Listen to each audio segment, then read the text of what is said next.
बिस्मिल्लाहिर्रहमानिर्रहीम। अस्सलाम वालेकुम वरहमतुल्लाहि वबरकातुहू। आबिद राज चैनल की तरफ से आज मैं अपने दोस्तों को उस मर्ज़ की दुआ बताऊंगा जो आजकल हमारे माशरे में बहुत ज़्यादा पाई जाती है। दोस्तों, शुगर ऐसा मर्ज़ है जो हमारे माशरे में बहुत ज़्यादा पाया जाता है और इससे जान भी नहीं छुड़ाई जा सकती। इसका कोई मुस्तकिल इलाज भी मौजूद नहीं है। तो इसके लिए आज मैं आपके लिए एक वजीफ़ा लेके आया हूँ। आप इस पर अमल करें। मेरी गारंटी है कि इंशाअल्लाह अल्लाह ताला आपको शिफा देंगे, क्योंकि मर्ज़ जो होती है वो भी अल्लाह ताला की तरफ से आती है और जो शिफा होती है वो भी अल्लाह ताला ही देने वाला है।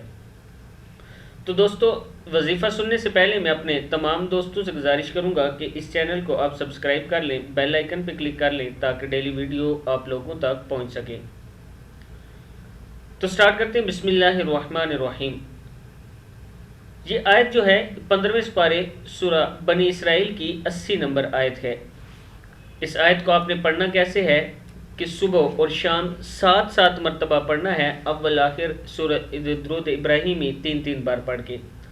आयत क्या है? बिस्मिल्लाहिर्रहमानिर्रहीम।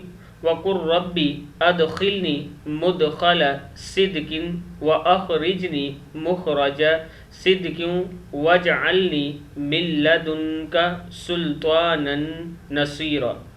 ये वो आयत है जो आपने सुबह शाम 7 मरतबा पढ़नी है, पानी पर दम करके पीना है। मेरी गारंटी है कि आप अगर इसको अपनी रूटीन में शामिल करें तो इंशाअल्लाह आप शुगर से जान छुड़ा सकते हैं। आयत फिर सुन लें। बिस्मिल्लाहिर्रहमानिर्रहीम। वकुर रब्बी अदखिलनी मुदखल सिद्किन व अखरिजनी मुखरज सिद्किन वजअलनी मिन लदुनका सुल्तानन नसीरा। फिर सुन लें। सुबह और शाम 7 मरतबा पढ़ के पानी पर दम करना है। ये आयत पढ़ने से पहले 3 मरतबा दुरूद शरीफ शुरू में और 3 मरतबा लास्ट में पढ़े। अगर मरीज़ खुद पढ़ के पानी पर दम करके पिए तो उसके लिए बहुत ही अच्छा और मुफीद अमल है ये। उम्मीद है कि ये आप अपने दोस्तों के साथ ज़रूर शेयर करेंगे और इस चैनल को सब्सक्राइब करेंगे। अस्सलामु अलैकुम वरहमतुल्लाहि वबरकातुहू।